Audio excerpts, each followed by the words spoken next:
You are tuned in to the hottest show on IGTV. It's the Mind of an Entrepreneur series on Black Muslim businesses. And today, we're going to talk to the Foodie Spot. Sister Carmella Muhammad, my longtime sister. I cannot wait to see her. Good morning, Mom. Welcome. Assalamu alaikum. Come on in the room. We're waiting for our sister, Sister Carmella Muhammad with the Foodie Spot. I cannot wait to talk to her. Have not spoken to her in quite a while. Assalamu alaikum, Brother Juan Carlos. Welcome. Before we get started, as everybody's coming into the room, I want to remind you all to click the link in the bio and register for the masterclass on money psychology and emotional fitness. And I'm going to give it to you real raw, real truth, with some of the real stuff that I've been through. This ain't no fake class. This ain't no theory. I'm a real grown business person with some receipts here. Assalamu alaikum, Brother Jamil. So I'm gonna give it to you, and you'll be able to learn. Look, my life is all for you all to learn, so we can shorten that learning curve for each and every one of us. And anybody working around me, I wish nothing but more than for their success and for them to be happier, healthier, wealthier, and to experience more love. All they got to do is tap me, and I can give them probably some expert advice on whatever it is that they're working on. So, assalamu alaikum, Destiny. Sister Destiny is chosen. Destiny gave us a beautiful feedback on the masterclass part 1 that she attended. She was sponsored by Sister Lisa R. Muhammad, and I thank you, Sister Destiny, for your response, your feedback, and I'm grateful that you were able to get something out of the masterclass session. Thank you so much. Yes, please register for the second one. We're going to be talking about money psychology and emotional fitness. Thank you, Mom. Thank you for liking my hair. Appreciate it. This is my workout hair as we round here working on getting in shape. All praises due to Allah. Yes, ma'am. Okay, we are waiting on our sister from the Foodie Spot. So let me send in this invitation so we can get her on here. Y'all know Instagram been acting a little crazy lately. So last week when we spoke to Monarch Ebony Sophia, it didn't record. I don't know if we went over, but I don't think we went over. I'm usually good at keeping track of that and trying to stop a few minutes early just in case, because you never know. So I'm going to text my sister here. Let's see. There it is. All right. So we'll send her an invite. But yes, let me tell y'all some more while we're waiting on Sister Carmella about the masterclass. So in my masterclass, what I like to do is come to you from my experiences. I'm big on not going out in front of people until I've achieved certain goals. So I put a goal in my mind, and then I say, okay, what do I need to do mentally, spiritually, physically? Who do I need to become to get to that level?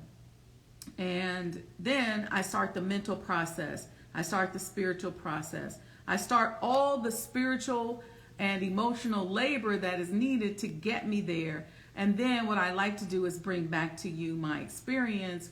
What I experience, most of the time it's funny because I just find humor in most of it to the best of my ability. Thank you, Brother Juan Carlos, for your promotion and for joining the Black Muslim Business Directory team.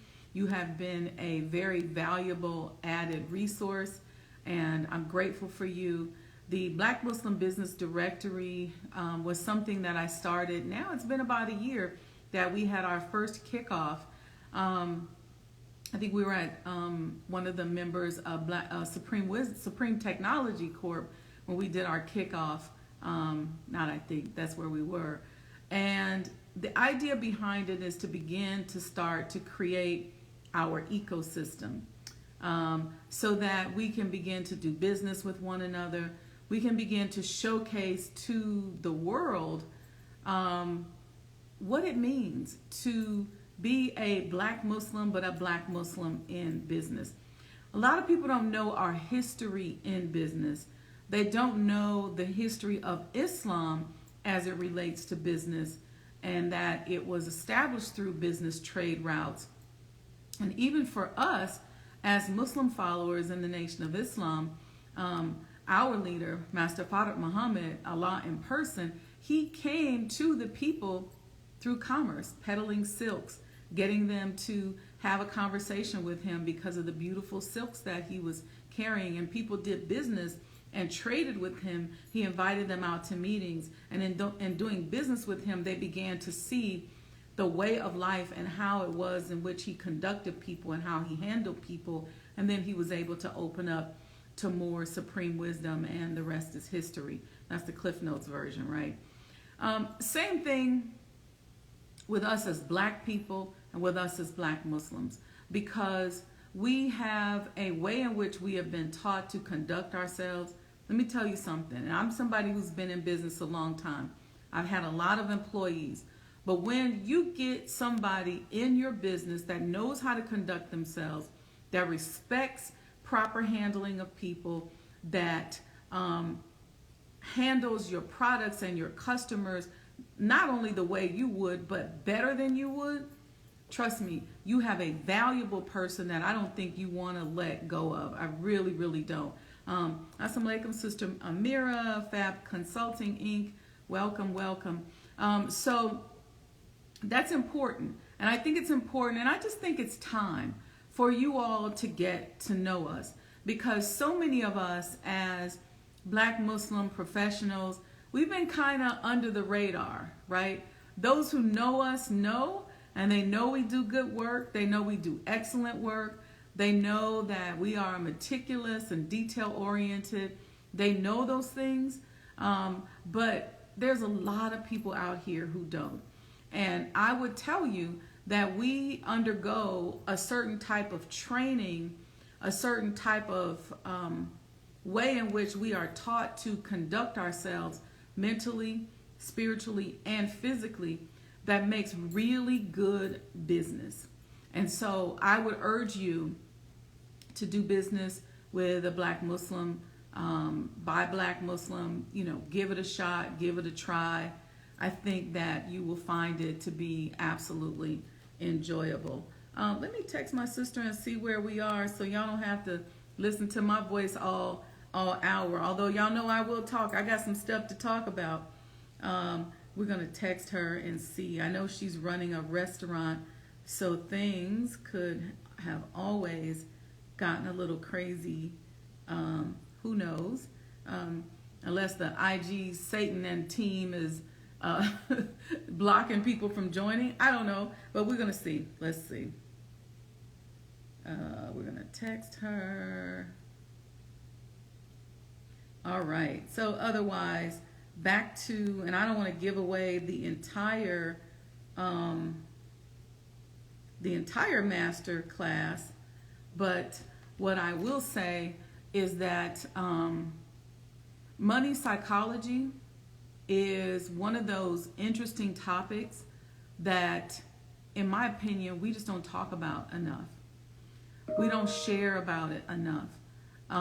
We don't talk about what we went through and what we have to be. Let me just give you this hint, and we're going to talk about this a little bit. Do you all know that most of us secretly hate money, and we secretly hate people with money, and we are hypocrites when it comes to money? I had a coach say to me, money hates hypocrites. And I was like, what? Wait a minute. And the reason why I say it's hypocritical, because we sit there, we hate on people with money. We gossip about people with money. We don't like folks with money, but yet we spend all day working, worrying, and trying to get money. So you can't hate it on one end and be trying to get it in another end. So we're going to talk about unraveling some of that hypocrisy that's in our psyche a little bit, or a lot. We'll try to unravel that in the masterclass.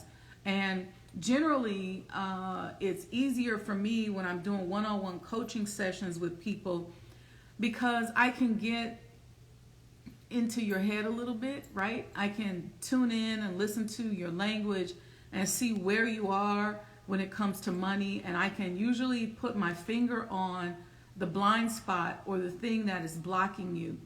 But tomorrow we're going to talk in general. There's an opportunity if you all want to sign up for individual coaching, where I can literally just coach you on your blind spots as it relates to money. Because many of you are good people. Many of us are hard workers. Many of us are smart, but we just don't have the money that supports who we are. I remember putting up a scale, sort of like a virtual scale, and saying, and adding my attributes on here. Let's see. They're telling me that she's trying to figure out how to join. Okay. So hopefully she can get on. All right. I remember putting up a scale, right, where I put my attributes and who I felt I was on one end, and then I put my accomplishments as it related to money on the other side of the scale. And I felt that there was an imbalance. And I said, how can I be all these things? Or at least how can I think I'm all these things, but yet my money side of the column isn't adding up? Well, the only conclusion I could come to was, maybe I'm not all of these things that I think I am. And so maybe I need to put in some work. Maybe I need to put in some labor. Maybe I need to do some things differently, work a little harder on some things, so that I can get to that next level and get that scale to balance out. And so that's what we're going to talk about. We're going to talk about how not to demonize money or demonize other people with money, and really how to stop being a hater against other people who have money or who are making progress, how to stop being a predator and stop preying on people who have money, how to get rid of some of the psychology that's rooted in us from our upbringing. Some of us have a pimp mentality when it comes to money. We want something for nothing, and we don't care. We're like, look, I just want somebody to get me paid, put me on.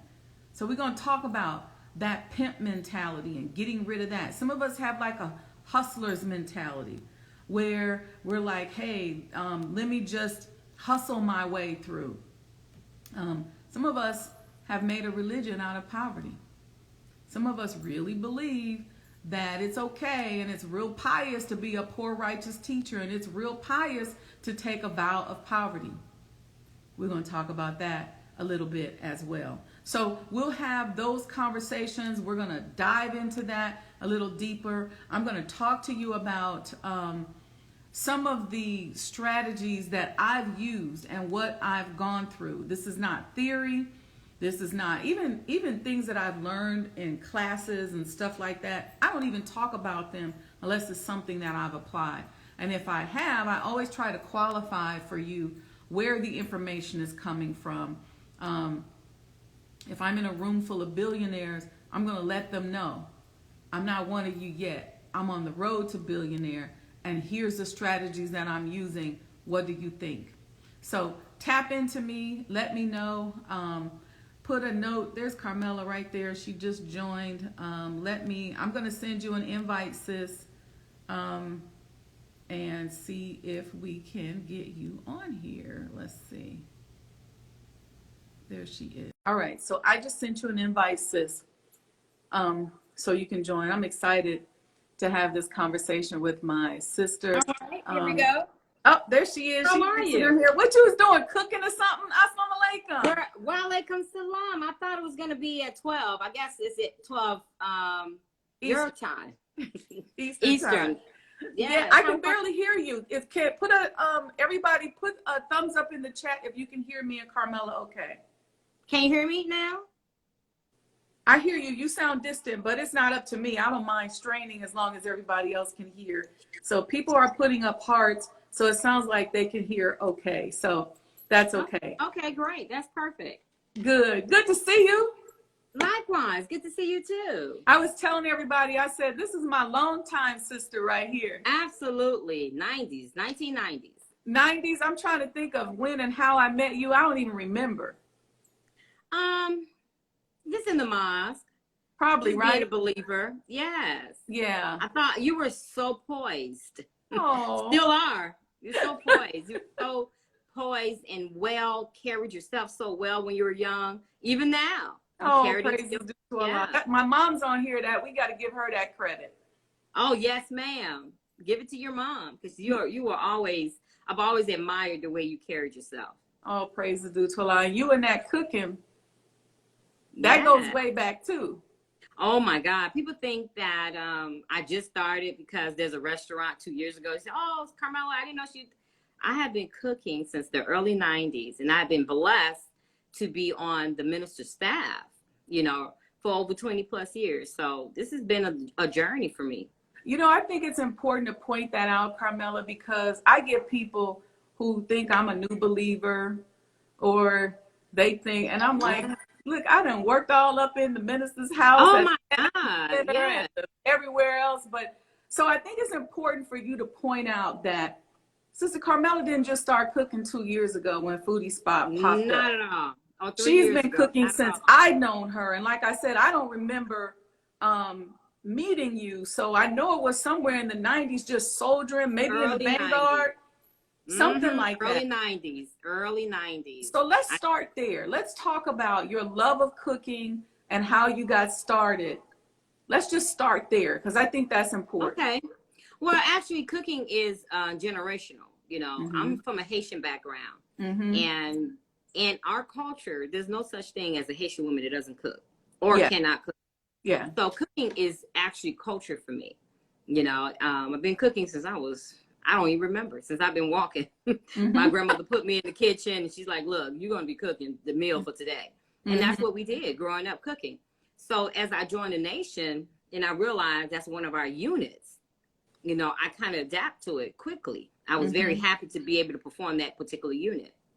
But that's not my background. My background is actually as a project manager in engineering. I remember that. That's my main background. But it doesn't even matter what you go to school for, college or whatever. You always going to go back to your passion. And that's what's important.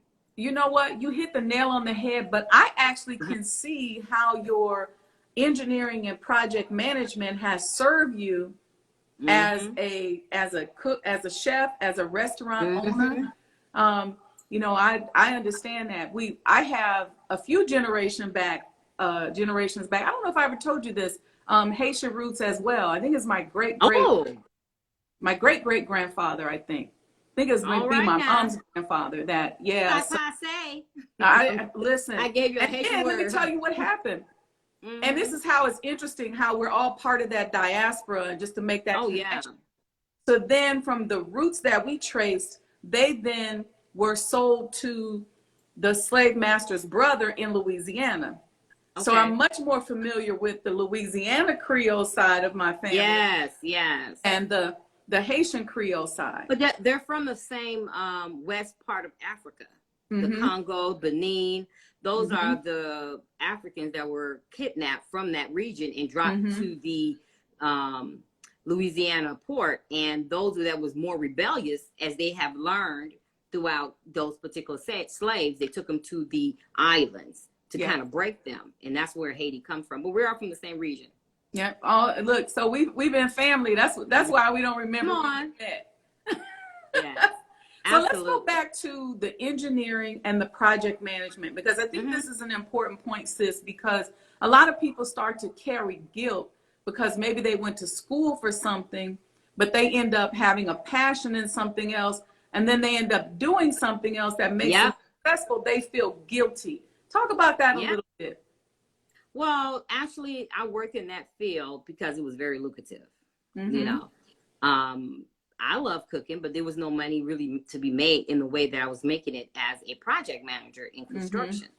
But I love, actually, to be quite honest with you, I love project management. You know, I love the aggressiveness of working in the construction field.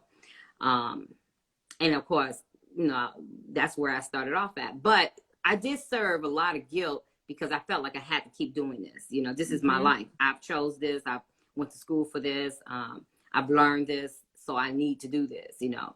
But it's not only, but it's only when I, on my free time, able to go and cook and provide food for people and sell food. That's when I really felt I was at place. This is my place. But yeah, I still love engineering. I still love project management. Yeah. Would I go back that's to a it? beautiful Absolutely point. not. I also want to keep driving this point home that Sister Carmella did not just start cooking 2 years ago. She's been cooking since she was a child. And then I want to talk about the evolution of you selling food, because I remember you selling food back in the day.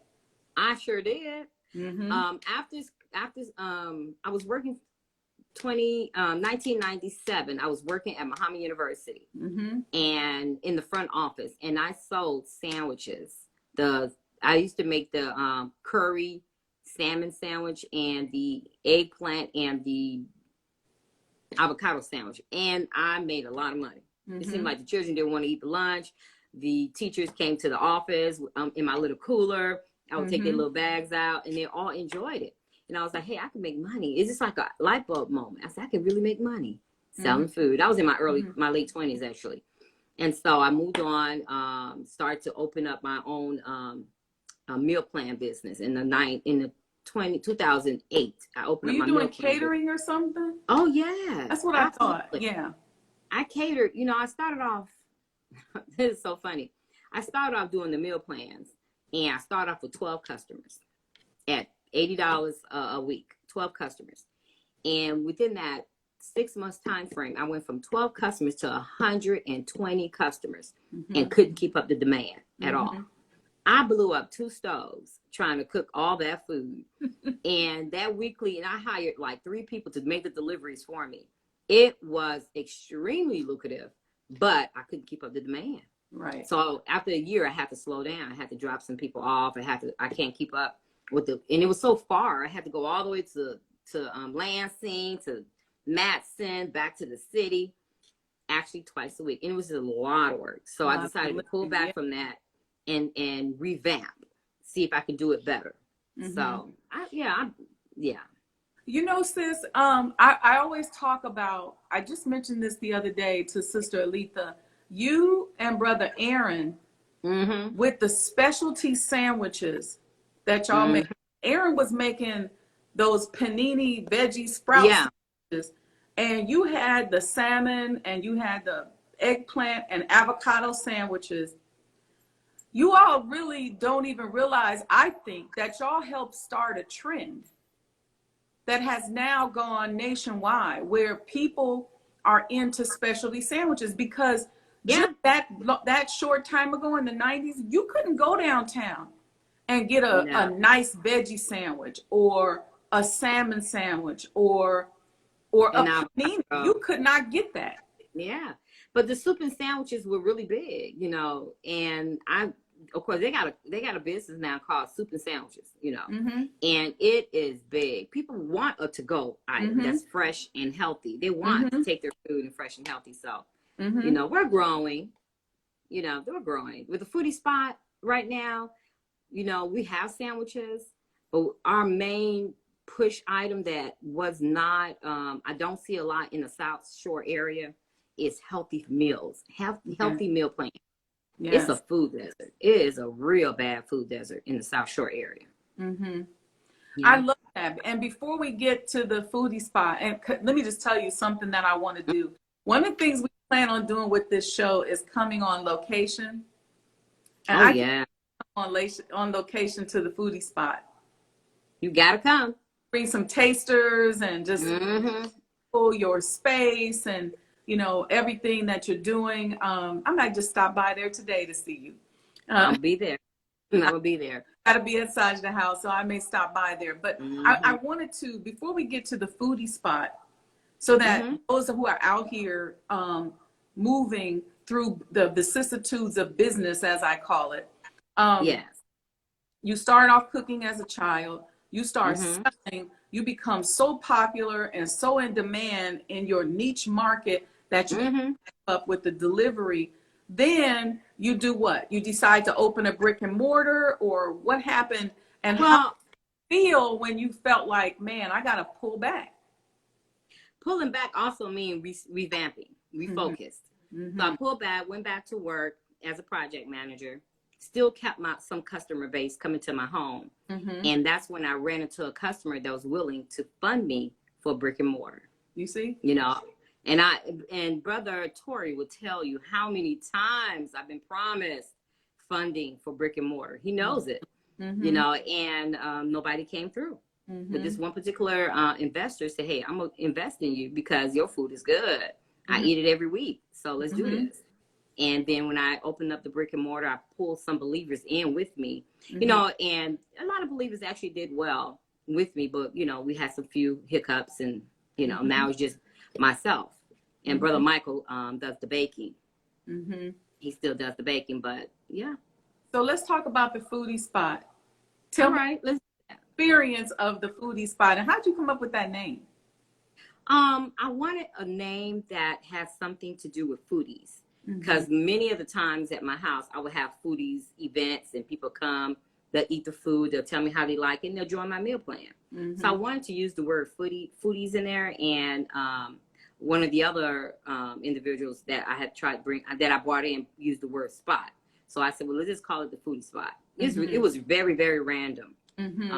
But the name that actually stands in front of the foodie spot is Eat to Live. And that's the name I'm carrying on to the next restaurant. So Eat to Live is really the staple of what the restaurant consists of. Okay. And tell us about the meals. What can we expect when we come there? We come to Chicago. When you come to the foodie spot, what you mainly would expect is healthy, non-genetic modified vegetables, wild-caught salmon, halal lamb, halal chicken, red snapper, wild-caught red snapper. We got lamb burgers, halal again. I mean, every food that you see at the foodie spot is clean. That's mainly what it's about, clean food. You know, you mentioned the food desert, and I was talking to somebody about how packaging, like what you're doing, prepackaged foods and selling them in the community is a great business model, and find ways to make it affordable so that people understand that you can take that $5 and get you something healthy, as opposed to pulling up in McDonald's or whatever, Sharks, Whales, or whatever these fast food places are. And so I wanted to really explore the food desert concept.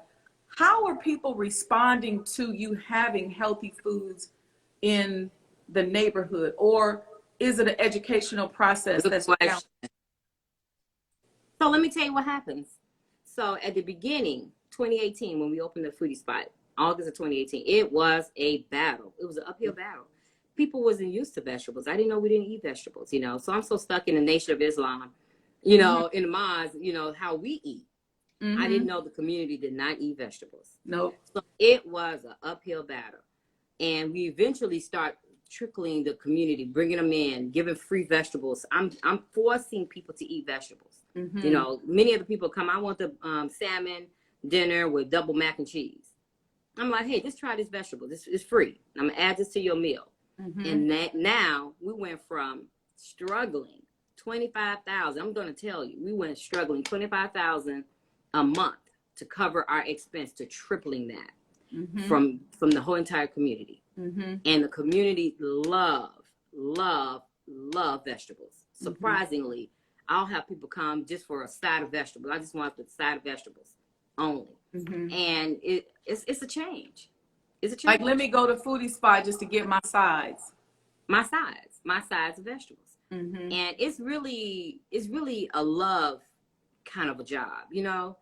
You have to want to love Black people enough to want to change the condition of them, especially the eating habit. Because what we put in our bodies actually totally who we are, you know? It's who we are. So it's been an uphill battle. Trying to get people to eat vegetables has been an uphill battle.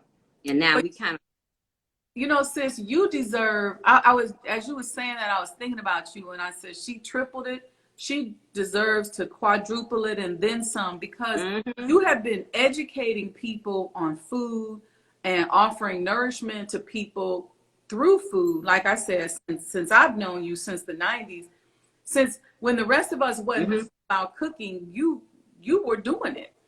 And so I think it's also important for people who are watching, who are new to business, to understand that there's levels and there's an evolutionary process, right? So you had years of experience before you said, let me present my product to the world. Exactly. And it's testing, it's trial and error, because I have this model of my bean soup, you know, because that's our number one staple at the Foodie Spot is navy bean soup. And my bean soup is my journey. When I first started making bean soup, I didn't like it.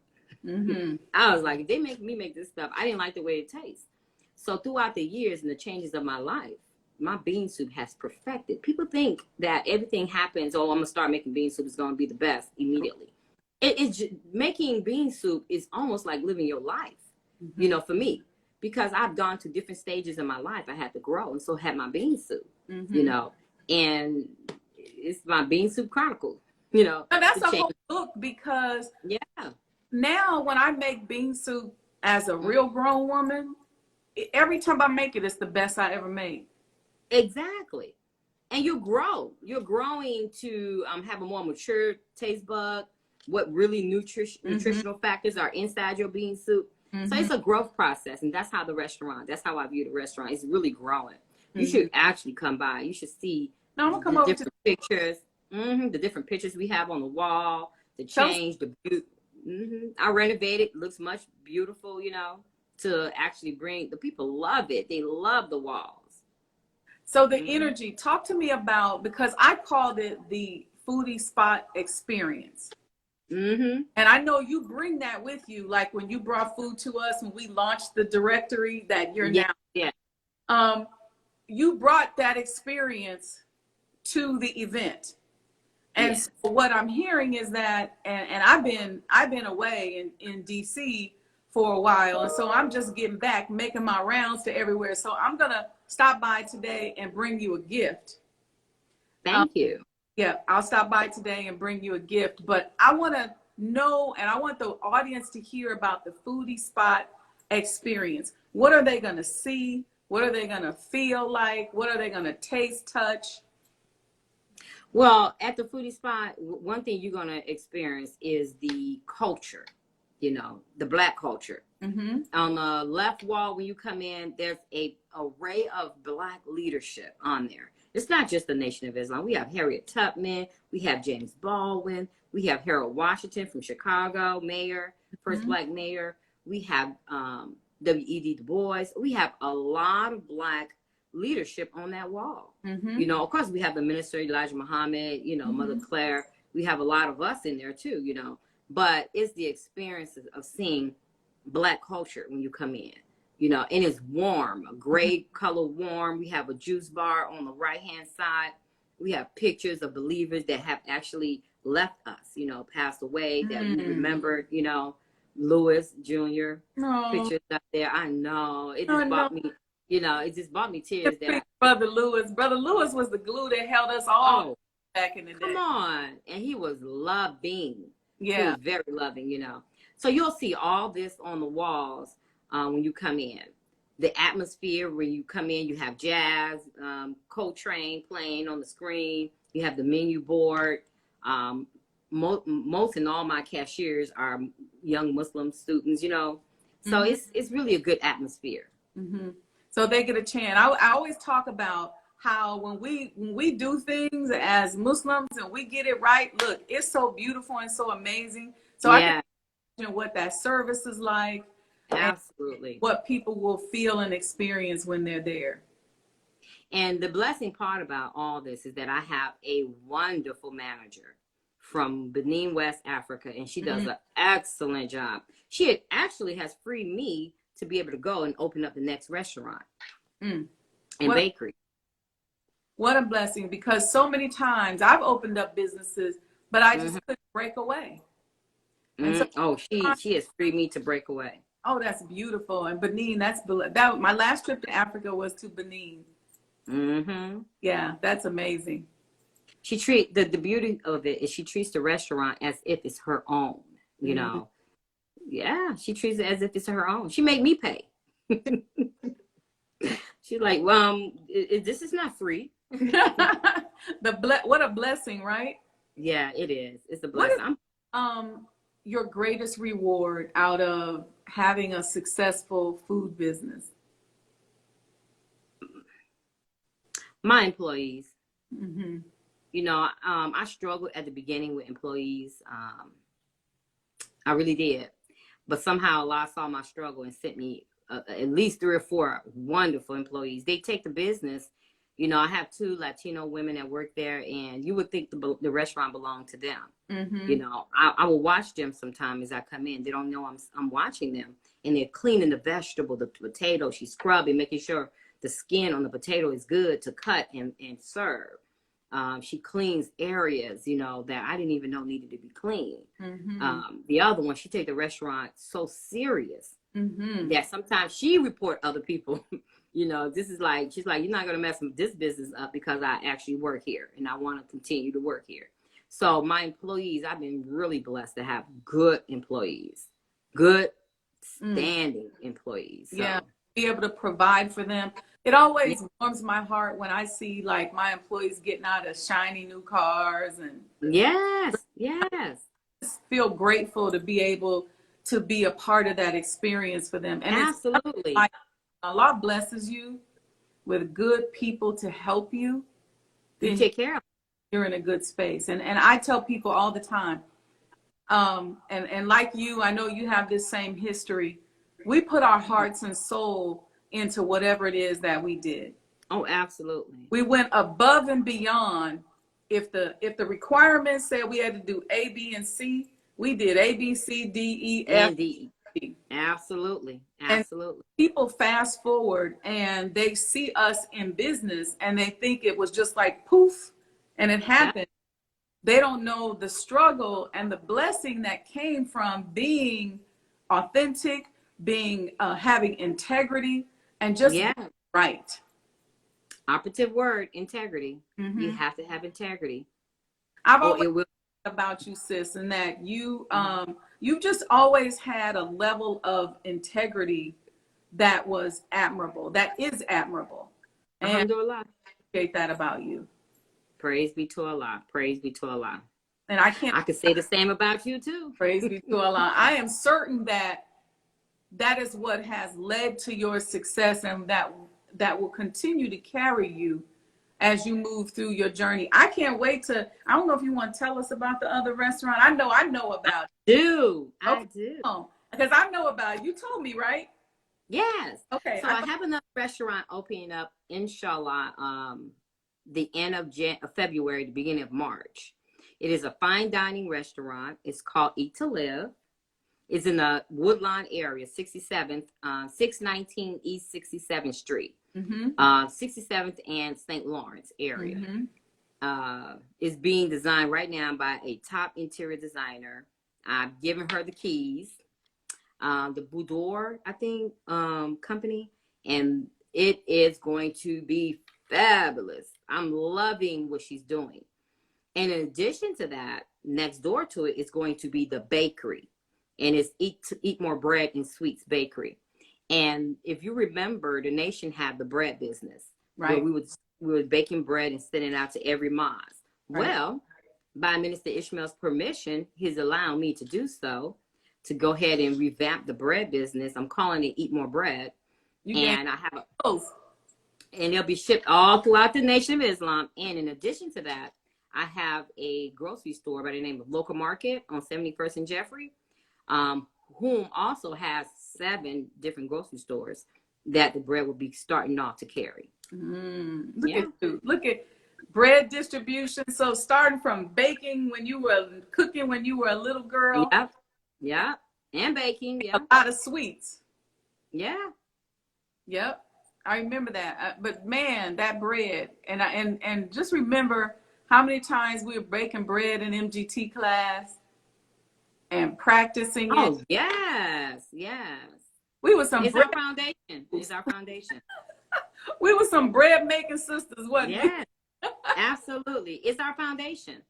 So now I'll be able to employ more believers, more young people. There's with that bread business, I'm also on 73rd in Ridgeland. Okay. Brother David is building a school there. Construction David. He's building a school there, a trade school. In the basement of the trade school, he's allowing me to open up a cooking school, a culinary art school. Look at that. I'm looking to partner with that culinary art school with Washburn. So I'm in communication with them now to extend their program there for me. And so with that, right on 73rd and Dorchester is a building. It's an abandoned building, Stony Island, and Dante, then Dorchester. Okay. So going west. On 73rd, going west of Stony Island. I'm in the process of getting that property to put in a women's shelter. Okay. That will be able to train them at the trade school, whether they want to pick up culinary art or any other trade. They're welcome to do trades all together, and or work at the bakery. Oh, I love it. So we're just trying to find ways and avenues to help our women and men, So you got to get back to our community. I'm here for you. Whatever you need, if you need coverage, if we're going to be having some fun at the Elijah Muhammad house. So yes, I'll be there. These mastermind sessions with all this work that you're doing. One of the things that I want to create is business people like yourself. We sit down and have our own table talks where we're talking about different needs of the business. So let's say you came and you said, hey, I'm in need of labor. And you got 11 other people at the table who can pour into your need or pour into your problem. And we create this ecosystem. And the promise is just that you would give back. So next week, it might be Sean Michelle. It might be somebody else. And we all just keep pouring into each other until pretty soon we're building up one another and we build up this ecosystem. Yes. That far supersedes. I'm all in. $1 billion empire that our beloved messenger built. The minister just told me about a month ago, he said he did that so we could see what we can do. Indeed. I'm in. Okay. It's our time. It's our time. We have to produce. We can't keep sitting on our hands. We have to produce. It's our time. We have so much talent. I tell people all the time, Sister Carmella, I said, somebody asked me, because I get a lot of flack from the coaching community and the consulting community. You're giving away free game. And why do you tell this and that? I said, because I'm not a trophy. Invested in me and put something in me. Now I'll charge for services. Yes. But I can't say that Allah said, okay, just sit up on the shelf and collect dust. I have to get out here and share what he's done for me. Indeed. And he had done a lot. and same with you. I look at where we came from and where we are now. Sorry. Yeah. That's okay. Look, who would have thunk it? Who would have? They're drilling and doing our thing. Who would have thunk it that we'd be here today? Indeed. And we still growing. We're not there yet. We're still growing. We're still growing. Black Muslim women moguls. That's right. And in addition to that, I don't know if you know, I'm sure you do. I'm almost certain. Melanie Span Cooper. Yeah. She's offered to help promote on her radio station, whoever, wish to grow. She offered that. So we have avenues to grow. We have avenues to get our information out. We just have to use them. And I think you mentioned the women's shelter, and I think it's worth it to have a roundtable discussion on how you can get money for programming. Yeah.